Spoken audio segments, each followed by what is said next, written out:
सास की बीमारी। शादी के ठीक बाद नेहा की सास की तबीयत बहुत खराब हो गई। बताइए क्या हुआ है आपको? बेटे की शादी थी तो थकान हो गई। मौसम बदल रहा है तो जुकाम और बुखार हो गया। ऊपर से बहू के घर का खाना पता नहीं कैसा था कि पेट भी खराब हो गया। खाना तो बहुत बढ़िया था डॉक्टर साहब, सारे रिश्तेदार तारीफ कर रहे थे। रोहित की माँ इतनी कमज़ोर है कि जरा से में बीमार पड़ जाती है। डॉक्टर साहब आप सारी जांच करके देखिए, मुझे ऐसी क्या बीमारी है कि मेरी तबीयत ठीक ही नहीं रहती। फिलहाल तो ज़्यादा कुछ नहीं है, पहले आपके जुकाम बुखार और पेट का इलाज कर लेते हैं, फिर बाकी के टेस्ट करवा लेंगे। अभी आप ये दवाइयाँ ले आइए। पिताजी मैं डॉक्टर साहब को छोड़कर और दवाइयाँ लेकर आता हूँ। माँ जी तो बीमार थी, इसलिए नेहा ने किचन संभाल लिया। माँ जी अब आपकी तबीयत कैसी है?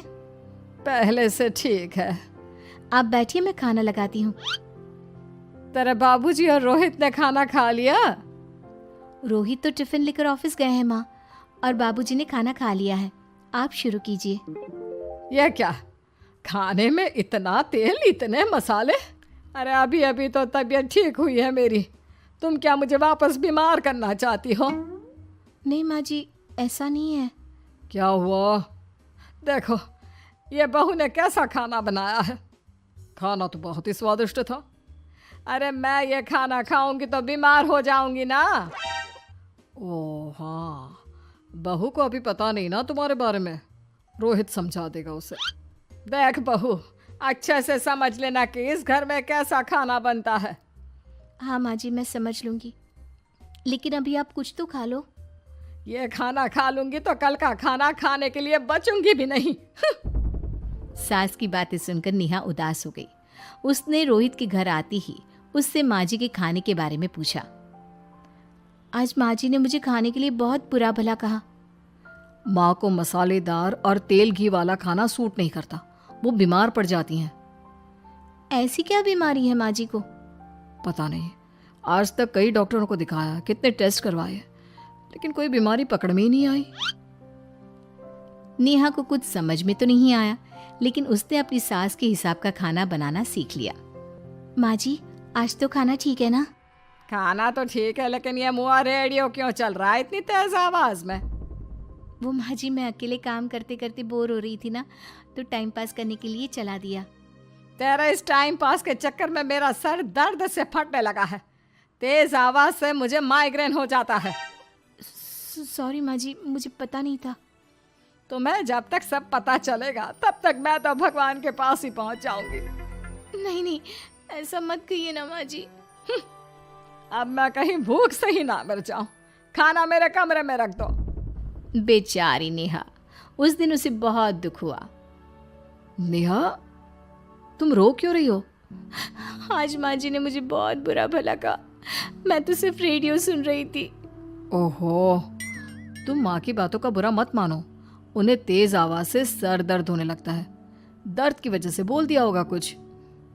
लेकिन मुझे तो ये सब पता ही नहीं था ना, इसलिए बाबूजी ने मुझे पहले ही फोन करके सब कुछ बता दिया, और मैं तुम्हारे लिए ये हेडफोन लाया हूँ।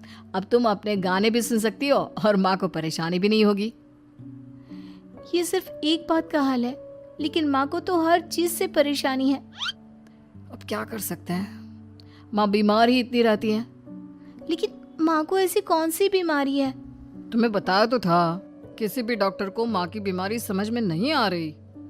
अब तुम भी ये सब सोचना छोड़ दो, ये हेडफोन लो और अपने पसंद के गाने सुनो। रोहित के गिफ्ट से नेहा की एक परेशानी तो दूर हो गई, लेकिन उसके मन में कई सवाल खड़े हो गए। आज मैं देर से उठा हूँ या तुम जल्दी उठ गई? वो माँ जी को कल रात भर सर दर्द हुआ ना, तो जल्दी उठकर उनकी जगह मैंने पूजा कर दी। अरे वाह, आच्छू, आच्छू, हे भगवान, ये किसकी करामत है? ये तो माँ जी की आवाज है। चलो चल के देखते हैं। क्या हुआ माँ? आच्छू, यह घर में गुलाब कौन लाया? मुझे नहीं पता, मैं तो अभी उठा हूँ। माँ जी आप कल रात भर सो नहीं पाई, तो मैंने जल्दी उठकर पूजा पाठ किया। घर में फूल नहीं थे ना, तो मैं बाजार से गुलाब के फूल ले आई। नेहा, माँ को गुलाब के फूल की एलर्जी है। अब मुझे ये कैसे पता होगा? अच्छा, तुझे कुछ पता नहीं तो तू वही काम क्यों करती है जिससे मेरी तबीयत खराब हो जाए? रोहित के बाबूजी, ये बहू मेरी जान लेना चाहती है। माँ जी, मुझे ऐसा करके क्या मिलेगा? वो तो तुझे ही पता, लेकिन कुछ तो है। रोहित की माँ, बस करो। बेचारी बहू को कुछ पता ही नहीं है, बस इसलिए उससे गलती हो जाती है। जाओ तुम कमरे में। बहू, तुम रोहित की माँ का बुरा मत मानो। वो अपनी बीमारियों से इतनी परेशान है कि उल्टा सीधा बोल देती है। नहीं नहीं बाबूजी, मुझे बुरा नहीं लग रहा, मुझे चिंता हो रही है माँ जी की बीमारी की। ये बताइए कि माँ जी को ऐसी प्रॉब्लम्स कब से होने लगी? शादी के 6-7 महीने बाद से। बाबूजी, तब घर का माहौल कैसा था? अरे भरा पूरा परिवार था। मेरे बाबूजी, माँ, काका, काकी, मेरे दोनों बड़े भाई, दोनों भाभियाँ, दोनों के 2-2 बच्चे हैं, एक छोटा भाई और एक बहन। सब साथ रहते थे। इतना बड़ा परिवार? हाँ, मैं जब 10 साल का हुआ ना, तब पापा का ट्रांसफर यहाँ हुआ।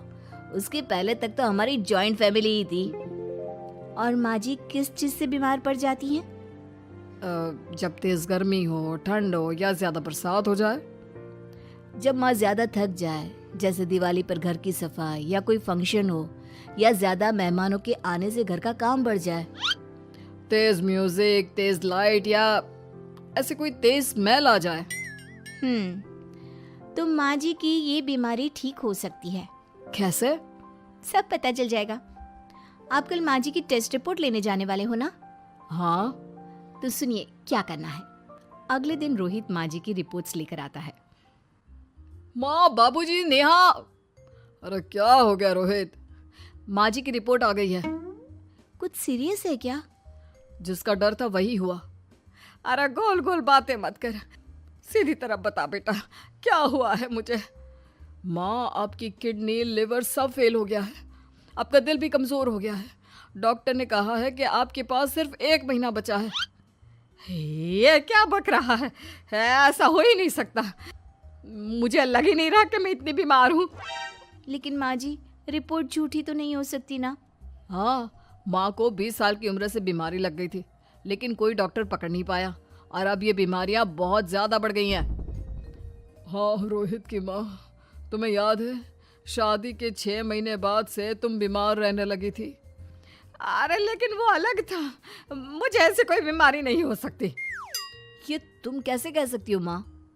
हाँ, तुम उस वक्त बीमार पड़ी थी ना, और अब डॉक्टर भी यही कह रहे हैं, तो सच ही तो होगा।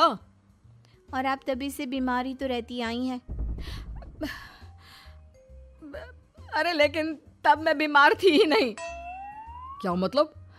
अरे तब मैं बीमारी का नाटक करती थी, मुझे कुछ नहीं हुआ था। ये क्या बोल रही हो?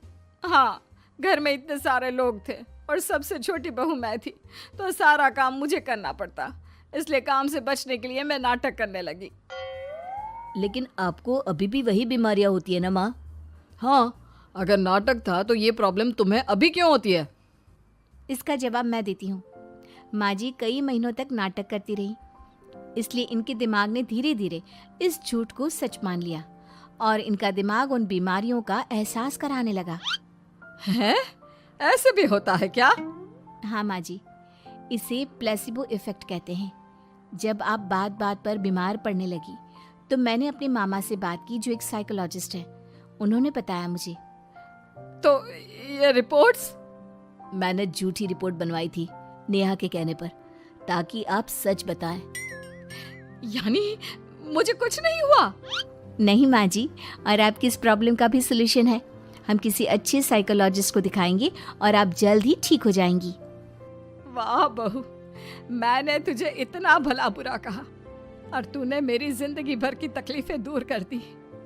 थैंक यू और सॉरी बहू। अरे मुझे भी तो सॉरी कहो, पूरी जिंदगी तुम्हारी सेवा की है, वो भी झूठ मूठ की बीमारी के लिए। हाँ हाँ, आप भी माफ कर दो मुझे, बस सॉरी। तो इस तरह नेहा ने अपनी सास की बीमारी पकड़ भी ली और ठीक भी कर